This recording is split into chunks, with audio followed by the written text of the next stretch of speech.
और नहीं कर भाई, सभी लोग बिश्नाराम मेघवाल को श्रद्धांजलि अर्पित करना चाहता हूँ। हम लोगों की समाज की परंपरा है, जब तक शव पड़ा रहता है तब तक हम लोग बातें तो क्या, अन्न भी ग्रहण नहीं करते हैं, जल भी ग्रहण नहीं करते हैं। अपनी बात, अपनी विचार प्रकट करने के लिए बहुत अवसर रहते हैं। उन अवसर के ऊपर हम लोगों को मौका भी मिलता है, मजबूती से हम लोग उस वक्त बात करें। आज हम लोगों का इकलौता जो मकसद है, आप सब लोग यहाँ इकट्ठे हुए हैं, वो बिश्नाराम को न्याय कैसे मिले, सिर्फ और सिर्फ ये मकसद है।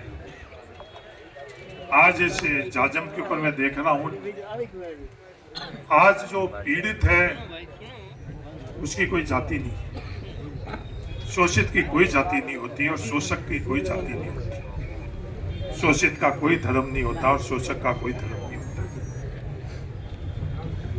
वो गरीब था, इसलिए आज हम लोगों को संघर्ष करना पड़ रहा है। इस संघर्ष की शुरुआत इस परिवार को और इस व्यक्ति के न्याय के लिए, एक लंबा परिवार को अपना जीवन यापन करने के लिए संघर्ष करना पड़ेगा और उसके न्याय के लिए एक लंबा संघर्ष करना पड़ेगा। आज यहाँ भाषण देना बहुत आसान है, उग्रवाद करना बहुत आसान है, टकराव पैदा करना बहुत आसान है। बिश्नाराम को न्यायपालिका के माध्यम से लेने के लिए बहुत संयम, बहुत समझदारी से हम लोग, क्योंकि ये जितने प्रकरण इस देश के अंदर इस पृष्ठभूमि के हुए हैं, आखिर में जाकर न्यायपालिका के अंदर उसका क्या हासिल हुआ। क्योंकि जो शोषक है वो मजबूत लोग होते हैं, आर्थिक मजबूत लोग रहते हैं। इस न्यायपालिका के अंदर न्याय के लिए जो व्यवस्था बनी हुई है, जो बड़े वकील के माध्यम से, अपनी तर्क के माध्यम से उसको न्याय को रोका जाता है, कूतर्क के माध्यम से न्याय को रोका जाता है, क्या हम सब लोगों की जिम्मेवारी नहीं? इस बिश्नाराम को न्यायपालिका के माध्यम से भी न्याय मिले। अब सवाल यह है कि इसको तत्कालीन न्याय क्या मिले, उसके लिए आप सब लोगों ने कल बालोतरा के अंदर, पूरे बालोतरा शहर और बालोतरा इलाके ने, आप लोगों ने तय किया कि कमेटी बनाई।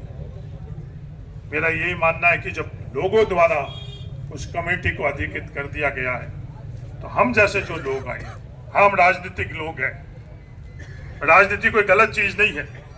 हाँ, हम जनप्रतिनिधि हैं, लोगों के पास जाते हैं, वोट के लिए जाते हैं, जिस पार्टी से उसके सिद्धांत के लिए जाते हैं। राजनीति कोई अछूत चीज नहीं है। राजनीति के माध्यम से जहाँ अन्याय होता है और जहाँ राज की नीति बनानी होती है, वहां मजबूती से बात करते हैं।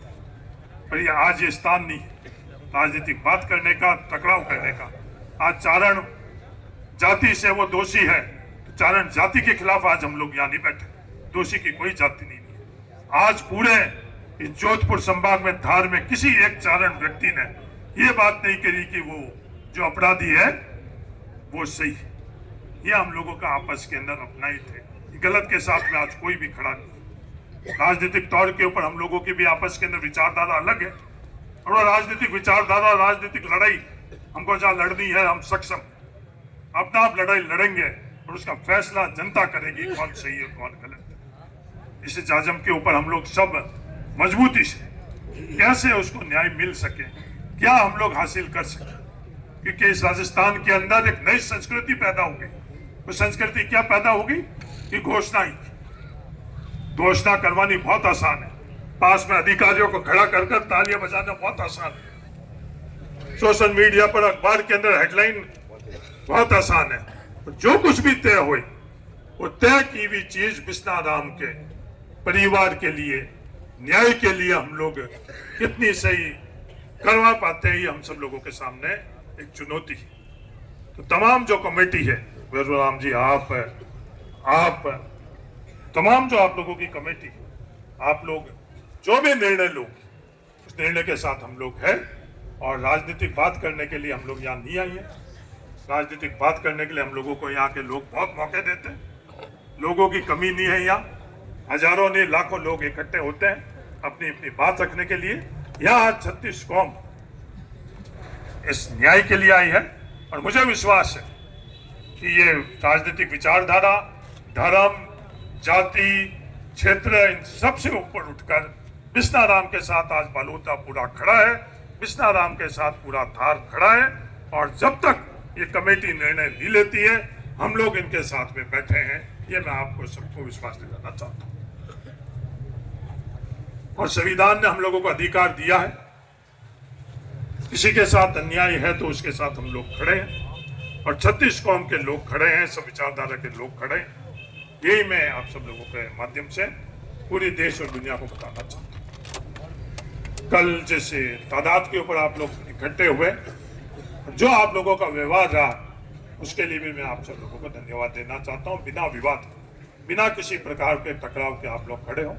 लोकतंत्र के अंदर सिर गिने जाते हैं और सिर गिनाने के अंदर आप लोगों ने, कल सब लोग आप लोग इकट्ठे हुए, बालोता की सड़कें कम पड़ गई और सबने बालोता बंद कराकर और आप अपन लोगों के इस मांग का समर्थन किया। जो भी आप कमेटी तय करोगे, अभी मुझे बताया गया है कि प्रशासन द्वारा वापस बुलाया गया है। हम लोगों का वहां जाने का कोई कायदा नहीं है। हाँ, राजनीतिक दल के हैं पर इसी समाज के हम लोग यहीं पैदा हुए और यहीं खत्म होंगे, इस मिट्टी के अंदर ही खत्म होंगे। पर ये जो कमेटी अधिकृत आप लोगों ने करी है, वो कमेटी जाए, वार्ता करे, जो भी ये कमेटी तय करेगी उस तय की हुई चीज में हम लोग साथ में हैं। मेरा तो आप सब लोगों से ये अनुरोध है कि आज हम लोग इस परिवार साथ, न्याय के साथ में हम लोग न्याय करते हुए, ये जिम्मेवारी हम लोगों की। और जब कभी भी हम लोगों का आज्ञावान समाज करता है तो हम लोगों का अधिकार नहीं, हम लोगों की जिम्मेवारी हम लोगों को महसूस करनी चाहिए। और कोई भी थार के अंदर किसी के साथ अन्याय हो, थार पूरा उसके साथ में खड़ा था, है और रहेगा, ये मैं आपको विश्वास दिलाना चाहता हूँ। न्याय के संदर्भ में भी, न्यायपालिका के अंदर जिस दिन फैसला हुई, उस दिन को लक्ष्य रखकर अगर हम लोग सफर शुरू करेंगे, तब तो श्रद्धांजलि देने का हक है हम लोगों को, वरना किसी को हक नहीं है कि बिश्नाराम को हम श्रद्धांजलि दें। और वो न्यायपालिका के अंदर किस तरह का फैसला होता है, उस फैसले को कदम कदम पर हम लोगों को समझदारी से, जिम्मेदारी की बात करना बहुत आसान है। आज मैं सरकार के खिलाफ, वो सरकार में 1000 गलतियां कमी निकाल सकता हूँ, मैं जाति के खिलाफ 1000 बात कर सकता हूँ, धर्म के खिलाफ 1000 बात कर सकता हूँ। उदाहरण भी है, कई प्रकरण ऐसे हैं, कई उदाहरण ऐसे हैं। पर आज हम लोगों की जिम्मेवारी क्या बनती है कि बिश्नाराम को हम न्याय कैसे दिलाएं। बिश्नाराम को न्याय दिलाने की 2 दिशा है। एक तो न्यायपालिका के अंदर जब कभी भी यह फैसला हुई, ये फैसला उनके हक के लिए हुई, कोई भी इस धार के अंदर दूसरा बिश्नाराम हमारे परिवार से हम लोग नहीं खोई, ये हम सब लोगों को प्रण याद लेकर उठना चाहिए कि जब कोर्ट के अंदर फैसला हो तो उस कोर्ट में फैसले के अंदर, क्योंकि न्यायपालिका और जो हम लोगों की तफ्तीशें कैसी हो रही है, उन तफ्तीशों के बाद इसी व्यक्ति ने पहले भी जुल्म किया है, उस जुल्म के बाद में इसको सजा मिली या नहीं मिली, और सजा नहीं दिलवाने के लिए कोई जिम्मेवार नहीं है।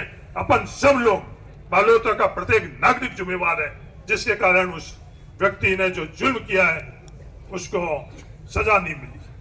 वापिस आज उसने जुल्म की, उनके गांव के लोग यहाँ आकर खड़े हैं, पूरे गांव के लोग इस परिवार की पैठ दे रहे हैं, पूरे गांव के लोग इस परिवार के आचरण की पैठ दे रहे हैं। हमारी जिम्मेवारी बनती है कि न्यायपालिका में उसको न्याय देना। उसके अलावा जो उनकी मांग कमेटी द्वारा रखी गई, किसी भी संदर्भ में, चाहे पुलिस के संदर्भ में, वो आप लोग तय करो, हम आपके साथ में हैं। आर्थिक तौर के ऊपर जो कुछ भी आप हम लोगों से, धार से आर्थिक मदद जितनी बन पाएगी इस परिवार को हम लोग करेंगे, ये मैं आप सब लोगों को विश्वास दिलाता हूं। सरकार से क्या मिले, बाकी दूसरे माध्यम से क्या मिले, वो अलग बात है। ये हमारे परिवार का सदस्य था और इसमें कोई राजनीतिक तौर पर नहीं। आज ये हो सकता भारतीय जनता पार्टी का सदस्य हो, पर भारतीय जनता पार्टी का सदस्य होना हमारे परिवार से अछूता नहीं, हमारे परिवार से बात नहीं। राजनीतिक विचारधारा, दल अपनी जगह है, पर परिवार के तौर के ऊपर हम लोगों के स्थान में ये संस्कार दिए हैं कि राजनीतिक तौर के ऊपर कोई भी आप रखो, पर हमारे परिवार से नहीं है। जो इसके परिवार को जितनी भी हम लोगों से बन पाएगी, हम लोग आर्थिक मदद व्यक्तिगत तौर के ऊपर ही करेंगे।